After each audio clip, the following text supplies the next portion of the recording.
Hello everyone, it's Jamal Thomas. Welcome to the Progressive Soapbox. So let me make sure I am up. I'm seeing myself moving in my peripheral. I'm checking my sound. My sound looks good. Guys, I want to thank everyone who's going to show up. It is 6 p.m. I try to do my shows between 5 and 6. I always say that, but I'm usually doing shows throughout the day anyway, so some of them will moot point. I hope everyone had a decent day. It is... Let's see, I'm sorry, I'm bad at doing two things at once. I'm horrible at doing two things at once. All right, good, sound is good.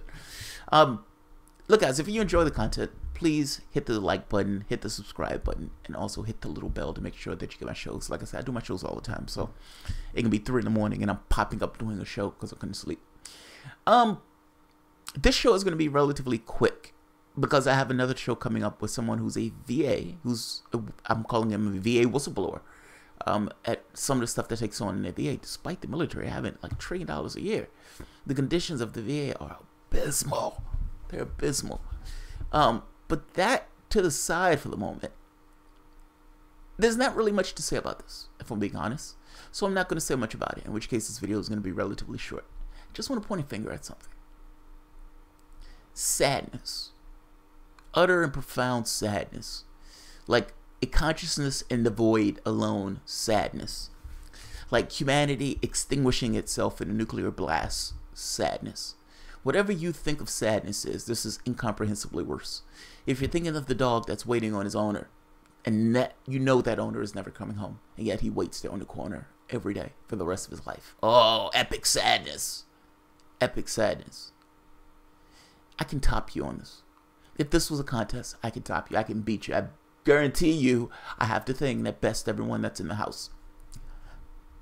At this moment, Hillary Clinton, the person who failed to reality shows, the person who lost top ticket, losing the House, the Senate, Supreme Court to reality shows, Donald Trump, the person that she played up, she is still extracting wealth from the Democratic Party as we speak. The Democratic Party, the DNC, and the DCCC are essentially still paying for Hillary Clinton's email lists. That woman lost. That woman lost. She lost to reality show host. And she's still extracting wealth out of the party. It's like milking a cow. It's like milking the tits of a cow. Still extracting wealth out of this debt-riddled party. Do you know that the reason why Obama left that party in dire straits. Left it in dire straits. He ran Obama for America parallel to the Democratic Party, meaning the person had to make a choice. Do you give to Obama? Do you give to the Democratic Party? Many of those people gave to Obama. So you ended up with this cash-strapped party. Like a vulture picking the very bits of a carcass. Hillary Clinton was able to prey and take advantage of this. And she was able to, yes, willingly, she had a lot of people who were willing to give this over, but part of her control, her firm grasp of control, was because they were debt-ridden. The way Donna Brazile puts it, they would have fallen apart if it wasn't for the infusions of cash that Hillary Clinton gave. She's still extracting wealth. She's still extracting wealth. This is from The Intercept. I read this and I thought, oh, this is so pathetic. This is epically pathetic. I understand there's some people who want to board the ship and they want to take over the party apparatus and all this other stuff. They are still extracting wealth. She is still extracting wealth from the party. That party is cash-strapped, to put it mildly. And yet, the DCCC, who's been out there literally attacking lefties and progressives, and the Democratic National Committee, is still giving her money for that list. Now, she would say, well, it's not going to me personally, but at the end of the day, she's the one who set up that contract, set up that deal for that money to be ferried into one of her other shadowy organizations. Let's take a look at the article. This is The Intercept. Democratic National Committee is paying $1.65 million for access to the email list, voter data, and software produced by Hillary for America during the 2016 presidential campaign. Hinoja, a spokesperson for the DNC, told The Intercept. The Democratic Congressional Campaign Committee also paid more than $700,000 to rent the same email list. They're paying her all of this money just to rent her list that she failed the reality shows. Clinton is legally entitled to rent her list to the party rather than hand it over as a gift, But in the 2015, Barack Obama gave his email list valued at $1,942,640 to the DNC as an in-kind contribution. In 2013 and 2014, Obama for America has similarly made an in-kind contribution exceeding $3.4 million for uses of the list of that cycle. They're trying to make the comparison between what Obama did versus what Hillary Clinton did. Obama's list was at one point considered to be the most valuable in politics and raised more than twice as much money for the 2012 campaign as Clinton did in hers in 2016. They're trying to make this point. Look, her list is even less valuable.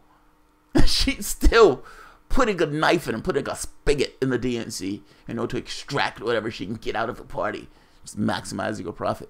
The DNC agreement with the Clinton campaign calls on a debt-ridden organization to fork the money over to an entity of Clinton's choosing, which wound up being Onward Together, the operation she formed after her campaign ceased to exist. Former DNC chair Donna Brazile told The Intercept that the deal was the result of tough negotiations between the Clinton campaign and the DNC. I love this. Tough negotiations. Essentially, you had an organization that was so debt-ridden that they allowed the person who was running in the contest to control the apparatus of that same contest. And they're saying tough negotiations. You mean they knuckled under? They knuckled under. They didn't have a choice. According to Donna Brazile, at least in her book Hacks, if they didn't take on Clinton's conditions, they would have fallen apart. It's epically sad. Epically sad. I said it on a meeting with the Green Party one day. I think this was in the Left Forum. And I heard the utter rage and frustration on the voice of one of the people in saying that we didn't have, a place to have our own meetings and everything else. And how can you call yourself a party if you're not even able to do the basic of things? And I listened to him and I nearly fell asleep in that meeting because I thought to myself, you guys have some of the fundamental problem that you guys aren't touching. You don't want to take corporate cash. Good. Go start. By the same token, you don't want to accept dues. How are you going to raise money as a party? Now, putting that to the side for the moment, I'm getting to the point of the frustration of people within a party apparatus when they feel like the party apparatus is not doing certain things that the party apparatus is supposed to be able to do. You're supposed to have a strong, relatively strong party. And in this case, you have a party that was so debt-ridden that one of the candidates was able to knuckle it under. And is still, to this day,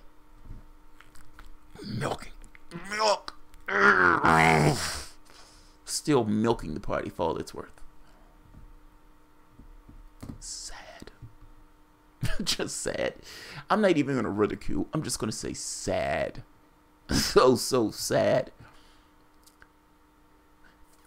Let's see. Let's keep going. Right here. Former DNC chair Donna Brazile told The Intercept that the deal was a result of tough negotiations between the Clinton campaign and the DNC. I wanted to bring back our assets. I wanted to get as much from them as they got from us, she said. Under the terms I worked out, we had to pay quarterly for items that the DNC acquired. The final payment would have been in February of this year. The DNC announced in April 2017 that Clinton had turned over her email list and related data and tools as in-kind contributions to the party, with no suggestions that payments would later be made. Do you get that point? The DNC lied. The DNC gave this impression that, hey, Hillary Clinton turned this stuff over. And you find out, yeah, she turned it over after she knuckled you to get you to pay her for it. Sad. It's so sad. And then you had to lie about it. Like, lying about it makes it look worse. It makes it look worse. Because it makes it look like we don't want to tell people that Hillary Clinton made us pay for this. So we're just going to put out that she gave us this information. Then you find out later that she didn't give you anything. You had to pay her for this. She's supposed to be helping rebuild the party, and at the same token, she's extracting wealth from the party, going to her shadowy organization. Let's keep going. It gets better. Putting the DNC on a strong footing is something that's been very focused on, that we've been very focused on since the campaign, when she set out to leave the DNC in the black, and did so. Did she now? Said Clinton spokesman Nick Morrell at the time. But in addition to strong financial footing, sharing campaign data and resources is something she views as critical to electing Democrats in 2017 and 2018 and beyond. And it is important, an unprecedented step toward a strong, unified Democratic Party going forward. Morrell did not respond to a request for comment. I bet he did. I bet Morrell didn't respond to a request for comment. They're lying. They're openly lying. They're trying to give across this idea that this woman is somehow helping the party in the way that she's going about her affairs. This woman is purely just helping herself. And she's milking the party apparatus that's made her millions and millions of dollars. Do you know they've raised $3 billion? Think about that. They're supposed to be politicians. The only thing they've supposedly done is politics. And yet they've been able to raise like $3 billion. I'm not saying that's how much they have in their pockets. I'm saying that's how much they've been able to raise over the course of the time they've been in politics. But they're millionaires many times over. I mean, come on. There's a part I want to get to. Because Tom Perez, at one point, it seemed to be trying to get the best deal that he can possibly get. And even still comes up short to some degree. This is a cash-strapped party. They're not raising as much as Republicans. And still, in this very specific case, despite them not raising as much as Republicans, despite being in a situation where they're hurting for cash, Hillary Clinton is still extracting wealth. It's amazing. And by the way, and again, they're lying about it because this looks extraordinarily bad. Any negotiation between the DNC and the Clinton campaign would itself be fraught, given the arrangements that Clinton campaign and a significant say over the DNC finances and staffing. If you remember, she had complete control. She was like Thanos with the glove. She had control over the political apparatus itself of the DNC, especially financial decisions. Think about that. Like, he's making a subtle point, but the point needs to be understood. She had control over the financial situations of the DNC. She controlled it. Those decisions went back to Brooklyn. The money itself that they raised is like 1% stayed with the parties and the state parties. The majority of that money went back to Brooklyn and Clinton herself. She's working out these sweetheart deals that go to her that are amazing deals for her. But at the same token, it's hurting the Democratic Party. Obama was doing something similar. Again, Obama for America was sucking resources away from the Democratic Party itself. They put the party in a cash-strapped situation, and then the party was completely dependent on them in order just to operate and function. They accused Bernie Sanders of hurting the party. Who's the one that's actually hurting the party? Let's keep going. According to FEC filings, the DNC has made 3 payments to Onward Together between January and February, adding up to $570,000. Another payment of $135,000 that was made in March, bringing the total to $705,000. The full $1.65 million will be paid out by October of this year. Wow, that's amazing. Hijosha said, the direct investment and in-kind contribution has helped the DNC raise a total of $30 million via grassroots donations channels over obtaining these lists, which means the investment has more than covered the expense of the lists. Essentially, they're saying, look, we've been able to raise a ton of cash on these idiots who give to the DNC. So Hillary Clinton knuckling us for this list, it's a win-win situation. We've been able to milk the people for who's on that list, and Hillary Clinton has been able to milk us in kind. It's a win-win. It's utopian politics. Let's see. That's about the parallel thing. Where's Tom Perez? There's a part in here about Tom Perez that I want. Come on. There's a part in here about Tom Perez. I'm not sure if I've already read it.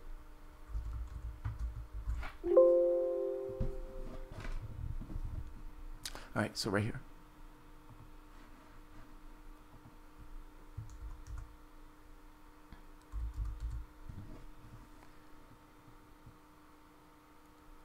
Alright. A joint fundraising agreement had struck up with the DNC during the campaign was held as evidence of commitment to build the party's infrastructure. Politico later revealed that the money she raised jointly with the DNC through the Hillary Victory Fund had almost exclusively going to her campaign, with a little left over for her party. So I think it was like 1-2%. Onward Together has continued using the list for its own purposes, even in one case when it may conflict with the DNC. In April, she sent a list of requests for people to pay $10,000 to join the Onward Together Leadership Council, which will be hosting events on April 30th of New York City. The same day, Tom Perez was planning to host a DNC event.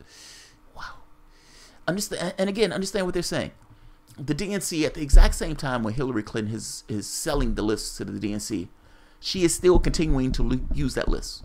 And she's using that list on the same days, fundraising on the same days as the DNC is fundraising. That's amazing. That's amazing. That's amazing. So I'm not going to keep this one long because, like I said, I have another one coming up after this. I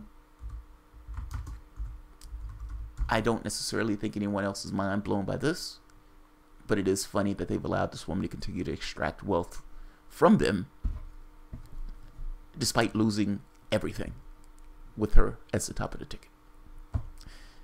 Go away. Go away. I don't think I'm the only one who's saying it. Go away. Has nothing to do with your race, has nothing to do with your gender, has nothing to do with anything else other than failure and predatory behavior. Go away. Let's see who's here. All right, so I have one coming up immediately after this, and I told them around 6 o'clock. So somebody says bankrupt yet. The Dr. Copperhead, bankrupt yet. I love that. I love that. They're already cash strapped. Like they're already in the situation where they're like they're lacking funds. I mean, they're $1 million in debt, millions of dollars in debt. And whereas Obama gifted this to them, Hillary Clinton is like, no, I'm going to extract every little bit of wealth I can get out of this. That's what I'm going to do. And that's what she is doing. And the Democratic Party tried to put a nice face on this, not telling the truth to the public about this, that she was essentially trying to use this as a way of making cash for her shadowy organizations. While at the same token, those shadowy organizations still running against the Democratic Party from the standpoint of fundraising dollars. It's amazing. That's amazing. So I'll end it on this. Sounds like you guys need to get your own lists. That's what it sounds like. It sounds like you're being extracted of wealth. That's what it sounds like. That's fucking amazing. I'm going to end this. I have another one coming up immediately after this, so I will see you guys in like 10, 15 minutes, however long it takes the video to re-queue up. So thank you guys for showing up. I found this to be an amazing piece. Not shocked, but still amazing. How do you lose this much and still is able to fail upwards? How do you fail upwards? All right. You guys have a good one. I'll see you shortly. If you enjoy the content, please feel free to share, like, subscribe, and of course, you can always support the Patreon. Thanks, everyone.